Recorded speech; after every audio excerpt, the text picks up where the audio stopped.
warahmatullahi wabarakatuh. Halo teman-teman semua, perkenalkan nama saya Gina Rezeki. Saya dari kelas akuntansi keuangan perusahaan 2B.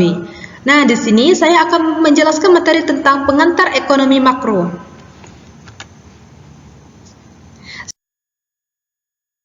Sebelum kita masuk ke materi yang lebih dalam, kita harus mengetahui 3 masalah pokok. Yang pertama ada what, yaitu apa yang harus diproduksi dan dalam jumlah berapa. Nah, yang kedua ada how, yaitu bagaimana sumber-sumber ekonomi, faktor-faktor produksi yang tersedia harus digunakan untuk memproduksi.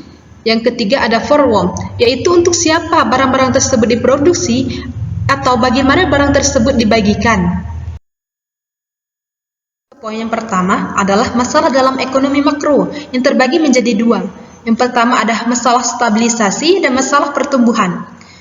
Yang pertama adalah masalah stabilisasi, ada masalah jangka pendek seperti inflasi, pengangguran, neraca pembayaran.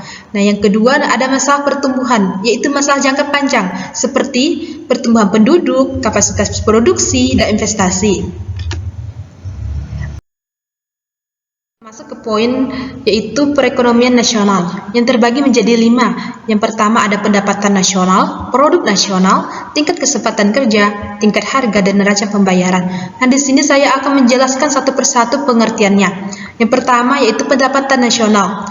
Pendapatan nasional adalah total pendapatan yang diperoleh oleh seluruh warga negara dalam satu periode tertentu, biasanya 1 tahun. Contohnya, produk domestik bruto atau PDB Indonesia mencapai Rp 20.000 per triliun per tahunnya.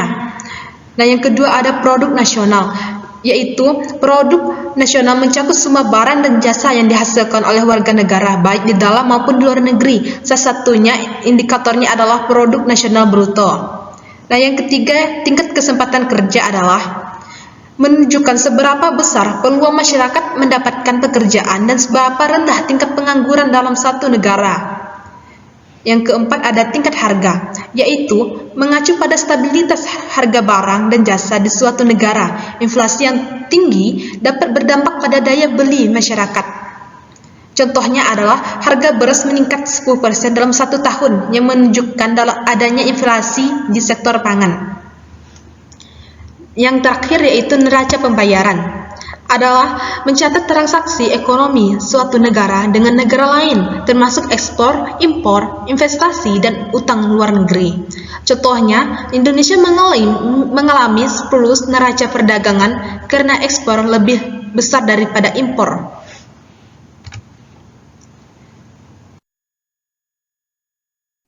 Dan di sini yaitu poin berikutnya sektor dalam perekonomian yang terbagi menjadi 4, yaitu sektor keluarga, sektor perusahaan, sektor pemerintah, dan sektor perdagangan luar negeri. Nah, teman-teman harus tahu apa itu sektor keluarga. Nah, di sini sektor keluarga adalah sektor ini mencakup individu dan rumah tangga yang berperan sebagai konsumen tenaga kerja serta penyimpanan dana di bank. Contohnya adalah rumah tangga membeli kebutuhan sehari-hari, yaitu seperti sabun dan beras. Nah, yang kedua yaitu sektor perusahaan. Artinya, sektor ini mencakup seluruh badan usaha yang memproduksi barang dan jasa serta berperan dalam investasi dan menciptakan lapangan pekerjaan. Contohnya, perusahaan manufaktur seperti Indofood memproduksi mie instan. Selanjutnya itu sektor pemerintah. Artinya, pemerintah berperan dalam mengatur perekonomian yang menyediakan layanan publik serta menarik dan mendistribusikan pajak. Contoh salah satu saya berikan adalah pemerintah membangun jalan tol untuk mempermudah transportasi. Yang terakhir adalah sektor perdagangan luar negeri, yang artinya sektor ini mencakup aktivitas ekspor dan impor barang serta jasa antara negara yang mempengaruhi defisit dan pertumbuhan ekonomi. Contohnya, Indonesia mengekspor kelapa sawit ke Cina dan Eropa.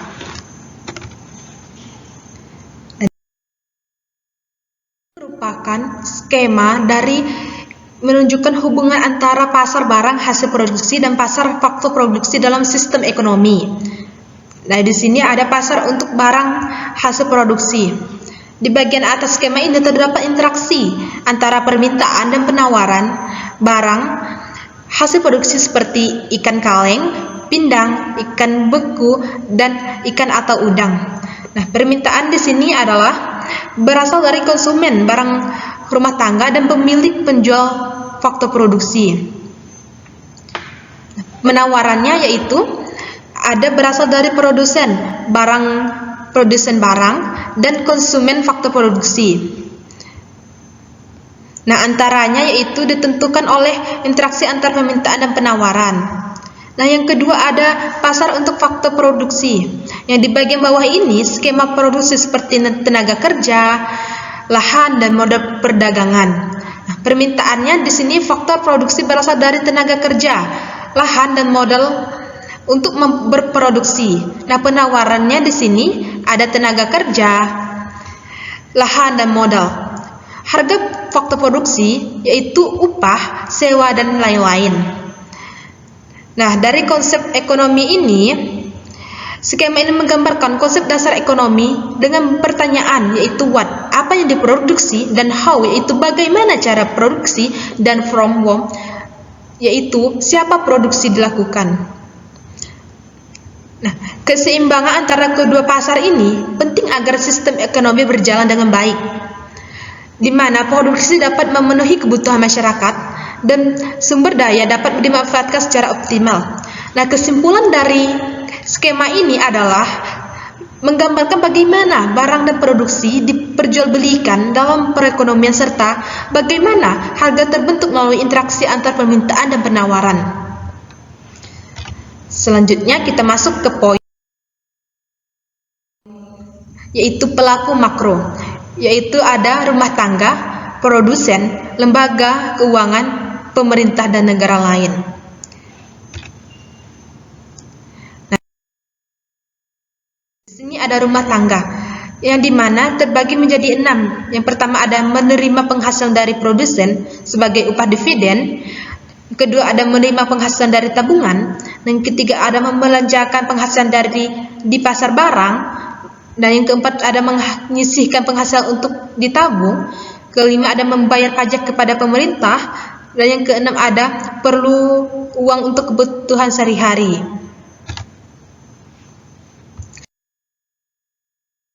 Nah, ini merupakan dari produsen, yaitu memproduksi dan menjual barang dan jasa. Nah, membutuhkan kredit usaha, menyewakan faktor 2 produksi, memerlukan tenaga kerja. Pemerintah yang berperan sebagai menarik pajak, membeli barang-barang, memberikan subsidi, meminjam uang dari luar negeri, menjual surat berharga.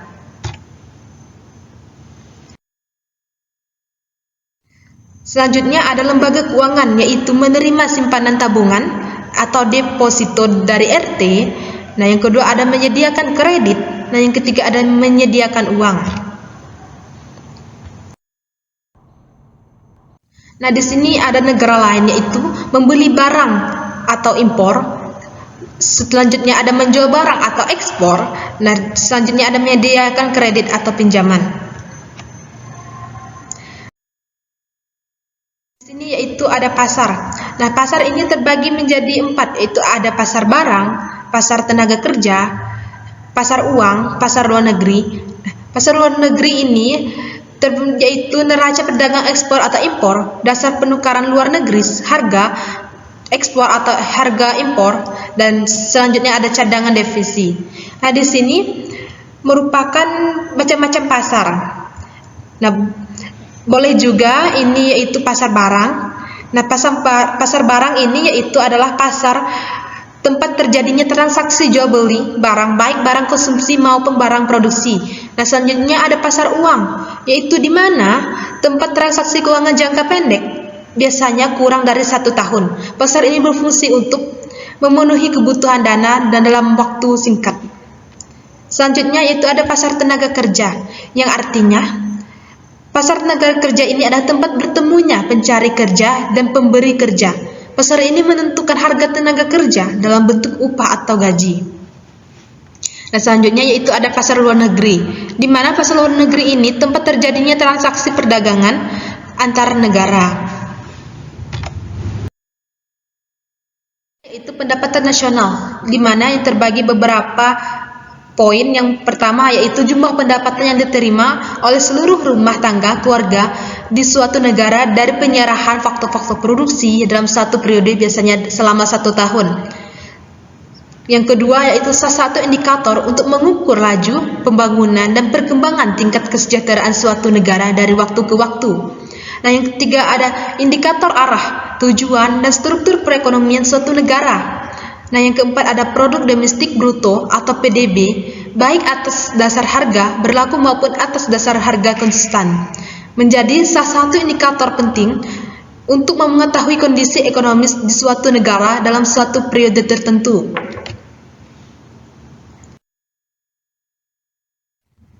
Dan di sini ada pendapatan nasional yang terbagi menjadi 3 pendekatan. Yang pertama ada pendekatan produksi, yang kedua ada pendekatan pendapatan, dan yang ketiga ada pendekatan pengeluaran.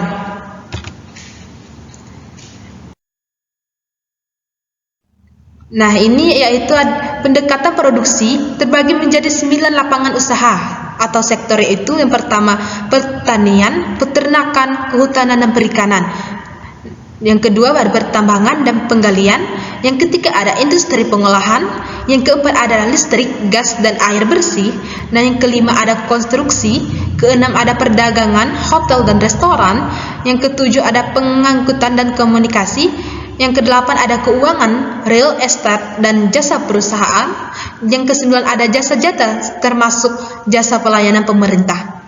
Nah, setiap sektor tersebut dirinci lagi menjadi sub-subsektor. Berikutnya ada pendekatan pendapatan. Nah, di mana merupakan jumlah balas jasa yang diterima oleh faktor-faktor produksi yang ikut serta dalam proses produksi di suatu negara dalam jangka waktu tertentu, biasanya 1 tahun. Nah, yang kedua ada balas jasa faktor produksi yang dimaksud adalah upah dan gaji, sewa, tanah, bunga modal, dan keuntungan, semuanya sebelum dipotong pajak, penghasilan dan pajak langsung lainnya. Nah, yang ketiga ada dalam definisi ini, PDB mencakup juga penyusutan dan pajak tidak langsung neto atau pajak tak langsung dikurangi subsidi.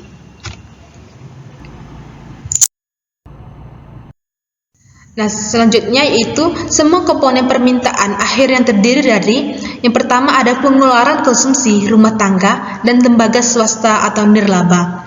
Nah, yang kedua ada pengeluaran konsumsi pemerintah. Nah, yang ketiga ada pembentukan modal tetap domestik bruto.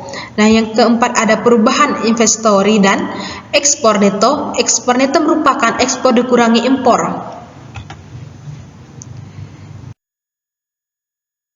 Selanjutnya yaitu ada sektor rumah tangga, consumption expenditure. Nah, yang dilambangkan yaitu C dengan simbol C. Yang kedua yaitu ada sektor perusahaan swasta, yaitu investment. Yang ketiga ada sektor pemerintah atau government expenditure yang disimbolkan dengan I tambah G. Nah, yang keempat ada sektor perdagangan luar negeri atau ekspor dan neto yang disimbolkan dengan XM. Nah, ini merupakan rumusnya yaitu Y sama dengan C tambah I tambah G tambah X kurang M. Nah, di mana ini merupakan rumus-rumusnya dari rumus pendekatan pengeluaran. Selanjutnya ada indikator ekonomi turunan PDB, yaitu yang pertama ada produk nasional bruto, yang poinnya pertama yaitu ada PDB ditambah dengan pendapatan neto dari luar negeri. Nah, yang kedua ada produk nasional neto atas dasar harga pasar. Nah, di mana PDB dikurangi dengan seluruh penyusutan atas barang-barang modal tetap yang digunakan dalam proses produksi selama 1 tahun. Yang ketiga ada produk nasional neto atas dasar biaya faktor produksi, yaitu produksi nasional neto atas dasar harga pasar yang dikurangi dengan pajak tidak langsung neto. Yang keempat ada angka-angka per kapital, yaitu ukuran-ukuran indikator ekonomi sebagaimana diuraikan di atas dibagi dengan jumlah penduduk pertengahan tahun.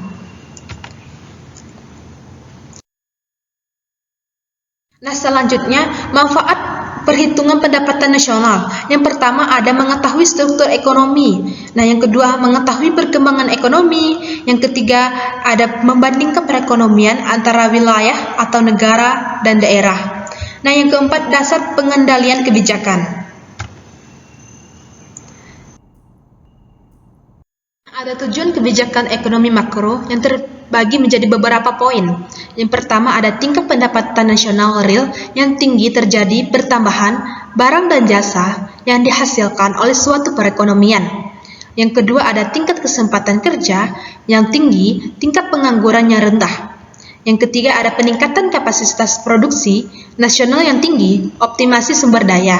Nah, yang keempat ada distribusi pendapatan yang merata, keadilan dan mengurangi pemborosan.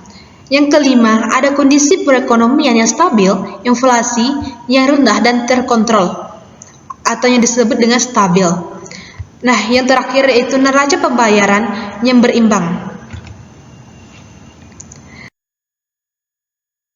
Selesai sudah penjelasan saya terkait materi pengantar ekonomi makro ini. Semoga apa yang saya sampaikan dapat bermanfaat buat teman-teman semua. Terima kasih. Wassalamualaikum warahmatullahi wabarakatuh.